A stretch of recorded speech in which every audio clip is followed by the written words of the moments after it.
I felt like I was always being attacked. Like very specifically, I remember having a couples therapist laugh at me during the session where I was so upset I actually left the session. And it had something to do with me sharing from a place of vulnerability around sexuality and in terms of what turned me on or what didn't turn me on. The Tony Bova Show, built by pain, designed for freedom. On today's episode with Tony and Sabrina on our walking podcast, we're going to talk about couples therapy and why 99% of the time it's actually terrible for you and it is actually destroying your relationship. Because both Sabrina and I both have had experience with couples therapists and what they get wrong and what you actually need to do in that process to have a better relationship. Now, Sabrina, I think you have a question for me to kick us off. No, I think you have the first question for me. I do. Yep. Oh, well, both of us have had couples therapists in the past.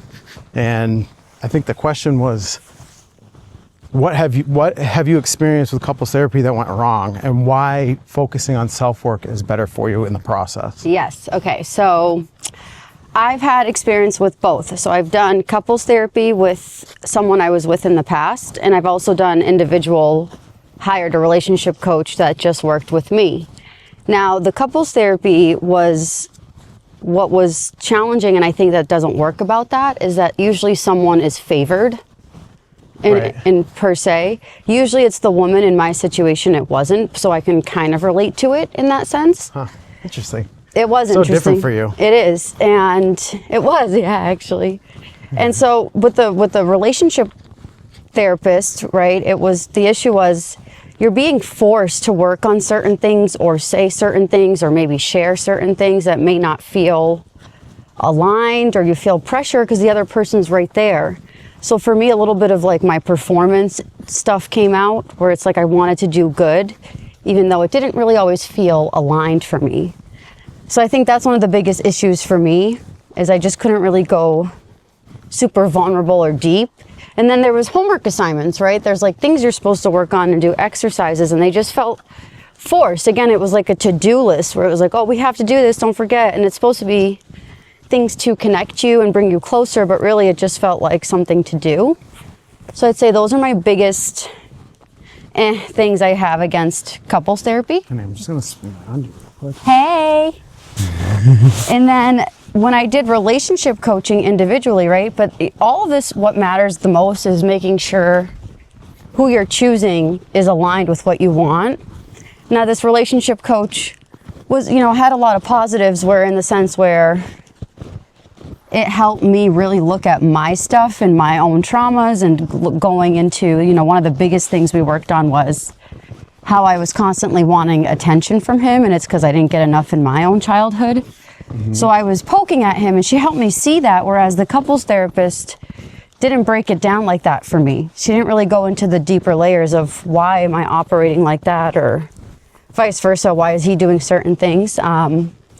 So with the individual one, I was able to really focus and go deeper on my own stuff. I actually worked with two, and one of them went even deeper into it of just focusing on my limiting beliefs, and was able to bring me deeper. And either way, I didn't stay with him, right? I'm with you now. Right. So either way, it benefited me in the sense of I got to take away so many lessons for myself, whether it was with him or with someone else. And that's another thing, I guess, with couples therapy, is that you're kind of just doing it for the other person. I'm not really sure many people both of them actually choose to do it because they actually want to uncover things. So yeah, that would be my answer. Complete. I mean, for me, I've had 6 or 7 different couples therapists. Sheesh, that's a lot. That's a lot. I know. And the thing that came up for me. All couples? Yeah, those are all couples. That wasn't just individual therapists. Yeah. So there was like times, I think, the couples therapist would cross over into an individual. But for the most part, what I found was it doesn't really matter what you're doing externally, because you're trying to get two people that have two different perspectives on a story that they're telling themselves to be able to come into alignment. And if their cores aren't in line for themselves, they actually really don't even know what they want in the process. And that was me. Like, I'm not saying that to people that are in that state right now. Like, I understand because I've been there. I didn't really know who I was in those moments. And I was looking to get things that I needed that I didn't realize I could get from myself. And that I needed to eliminate the blame and the frustration on my end and my story that would actually allow the relationship to flourish. And then there was times that, like, you know, certain therapists that would do really well, and I learned a lot from them, because I think we all put these pieces together on our journey where they kind of all click together at some point. But for me in particular, it was mostly a band-aid to work on having enough peace to actually have the relationship. But it didn't really matter how much was done inside the relationship until I started working on myself. Because the things that I needed to do inside the relationship, I couldn't do them until I actually worked on myself. Actually hold boundaries, actually be able to say no to things, actually hold my centeredness or my groundedness, or not take things personal for what's going on in the situation, and just realize whatever was happening for her was actually pain or frustration that she experienced at one point that she hadn't handled yet. And me blaming her for something she wasn't even aware of. And I was blaming, and she was blaming me for something I wasn't aware of. And it was just this miscommunication. And in couples therapy, very particular, my experience was that it was really designed for women. And how essentially I felt like I was always being attacked. Like, very specifically, I remember having a couples therapist laugh at me during the session, where I was so upset I actually left the session. And it had something to do with me sharing from a place of vulnerability around sexuality, and in terms of what turned me on or what didn't turn me on, and whether or not I would take care of that myself. If you can get the hint on that one. Yeah. And that's weird. And then she shamed me in that process. And my partner at the time, I completely understand why she would be frustrated by what she heard, because we're both there trying to figure this out together. So she thinking like shaming me is one thing, but having the therapist actually shame me in the process was a completely different thing, where I was like, I'm asking you for help to be the centered one here that's not taking this personal. And then you're laughing at the things that I'm sharing and making this a completely unsafe environment. And that was, for me, like a big eye opener. And granted, I still learned from that therapist about my own defensiveness, but it never actually got me closer to my partner. All it did was showed me more things that I needed to work on for myself that could actually progress me forward. And I think, you know, I've worked with a lot of different guys that have, you know, their main complaint with couples therapy is, well, I feel like I'm being attacked. I feel as though when I'm going there, I'm doing everything wrong, and then I have to do all the work, and that it's just I'm a sounding board for all of her complaints about me. And there's nothing that's actually describing to them the differences that they're experiencing because of the perspective that's so important for them to understand to actually get closer together. And that's why you and I both believe when you're working on yourself, that's the best couples therapy. Because then you know what your values are, then you know what you stand for. And as a man, that's so critical inside the relationship. Well, I think a big piece of it is that, like, you know, we're individuals. We're not supposed to be kind of glued together on everything, and I'm supposed to make my decisions based off what you like or don't like, you know, type stuff. Well, I mean, very specifically, one of our basic agreements is that I'm an individual, you're an individual. And that we're whole people completing. When we show up for each other, we're adding value. Well, what do we, you know, remember that thing I said to you in the beginning when we met, like 1 + 1 = 3? So it's like, it's me, you, and then me and you type thing. Which, you know, leads me to the second question is, why, which I think you kind of answered, but I'll ask anyways, why do you think couples work can feel so weird or ineffective for men, especially high-performing men, and what are they usually missing? Well, there's nothing really there for high-performing men. So, like, men in general, I don't think couples therapy is designed for. And I'm not going to say all of it. I'm not an absolute all-or-nothing kind of guy. I've met some really skilled couples therapists. Fortunately, one of them passed away in the middle of doing therapy with her. And yeah, she had a rare disease, and it was really told me sad. about that. That is Yeah, sad. it was very sad. She had some rare kind of blood cancer. Wow. And she was very good at what she did, and she did do this thing where she separated us and had us work on our own little things. Oh, that's cool. And that was really helpful. But for the most part, what I experience is most high-performing men, they're so driven that there's no understanding for that. They want everybody people want them to slow down and to be able to be present, but they don't understand how that works in the high-performing mind. Because if you have ADHD, or for like me, I'm like super dyslexic, my mind just works very differently. It's creative, it's constantly bouncing around. And I need space in order to handle that for myself. And they don't get that space where they feel the freedom inside their relationship to do what they're called to do, which is be very creative, which is to perform at a very high level. And they're actually shamed for how high they perform and the standards that they hold. And so they're asked to take their standards down and to diminish themselves in that process, where they feel as though they're not who they were designed to be. And as we peel those layers back, and we talk a lot about peeling the layers back and getting down into the root of it, it's just that there's no outlet for them where they get to be understood, which is why you and I have created what we've created. Right. Where they can get to experience how they were designed as men from a biological, instinctual perspective, and then live out of a more conscious state where they get to have emotional intelligence and they get to remove every piece of manipulation, frustration, rejection, and disrespect out of their life, because for the most part, if they're really being honest with themselves, they experience that at such a young age that's the reason why they started to become a high performer, is because they were taught at a very young age that they needed to perform at a high level in order to receive love, in order to be seen, understood, and to be praised. And this is a basic truth, is your parents did the best that they could.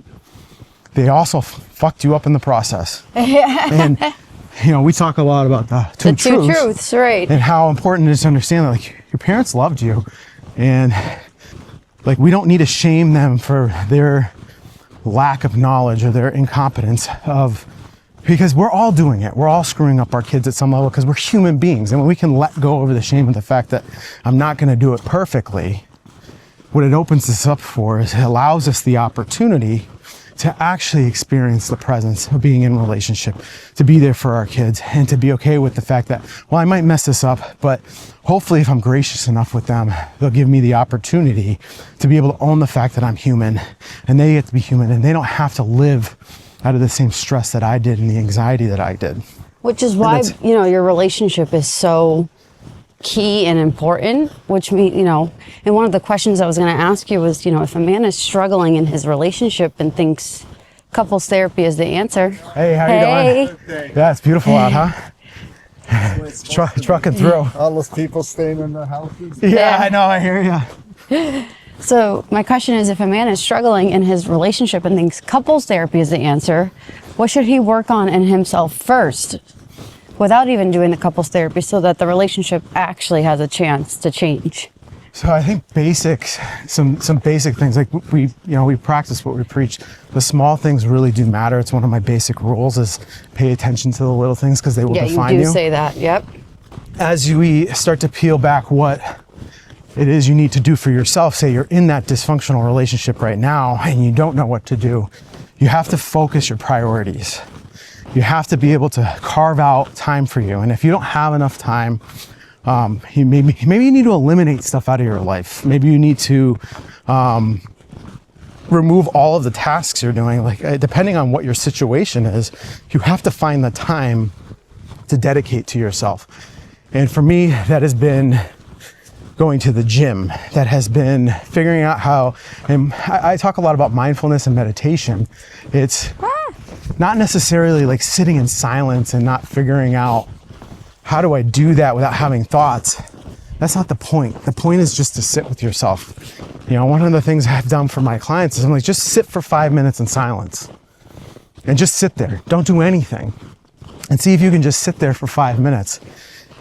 And we build upon that over time so that things start to become unconsciously competent, right?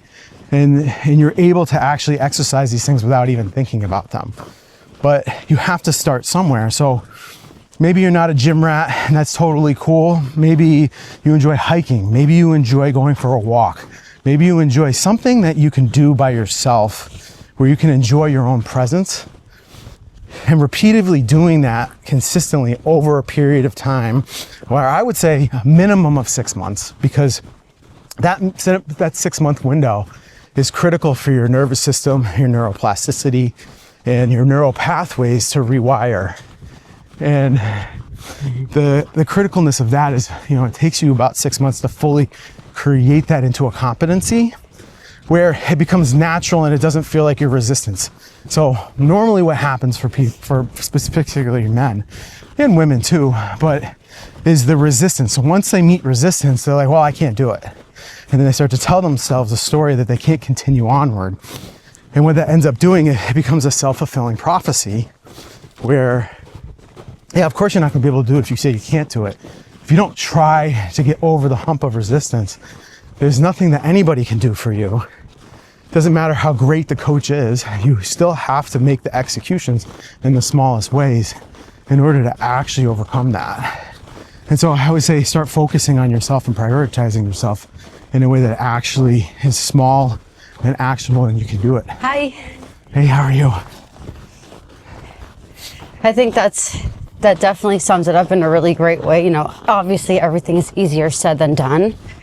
But I think this gives a really good perspective on couples therapy and where that may not be where to start if you're having relationship issues. So hopefully this was helpful for everyone to hear if they're debating that. And make sure whoever you choose has what you want. You don't go to a relationship coach who's single. You just don't. You can go to potentially a dating coach, I guess, but I mean, that was my problem with the therapist, is she was single. Yeah, and you thought she was hitting on your and guy? She definitely had a crush on my guy. So so awkward. It was. So it's very important who you choose to lead you. Yeah. Make sure they're an example of what you want, and they're also doing what they telling you to do, right? So I think Sabrina brings up a great point on making sure who you're taking advice from has actually been there. Yeah. And I even reached out to a friend this morning. And there's very few people I trust with certain things to share what's going on for me, because I don't trust people that haven't been where I've been, because they can't actually add anything for me because they have not been there. So they don't know what it actually feels like to go against the resistance. And there's very few people that have been where I've been and have continued to push forward. Most men have collapsed in that process, and they've given up, and they've just said, I'd rather die. I've never been that way. And so the same thing is true as you're looking for somebody that's going to help you, and we have a program that might be a fit for you. I'm not really sure. We're extremely selective with the guys that we allow into it, because we truly want the men that come in to meet the standards at which we have, because we're all about the impact and the results that they get out of it.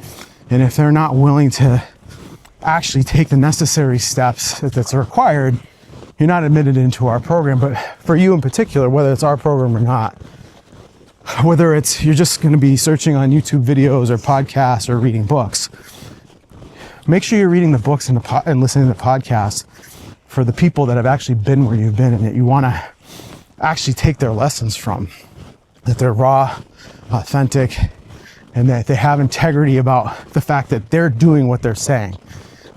Especially for men, that's such a critical part. You can find all our stuff on YouTube, TonyJBova.com, Sabrina, Unlock with Sabrina on Instagram. She's dropping all kinds of heat for you guys.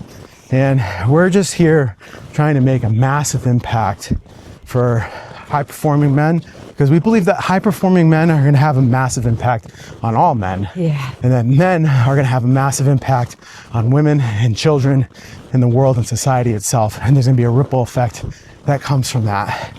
And that's what our focus is, because we know you guys, there's not a lot of things out there like this. It's very unique what we do. And we truly feel called to give back. So I hope you're having a wonderful day. Hope you enjoyed this episode with Sabrina and I. And we look forward to dropping more episodes like this for you moving forward. Peace. Peace.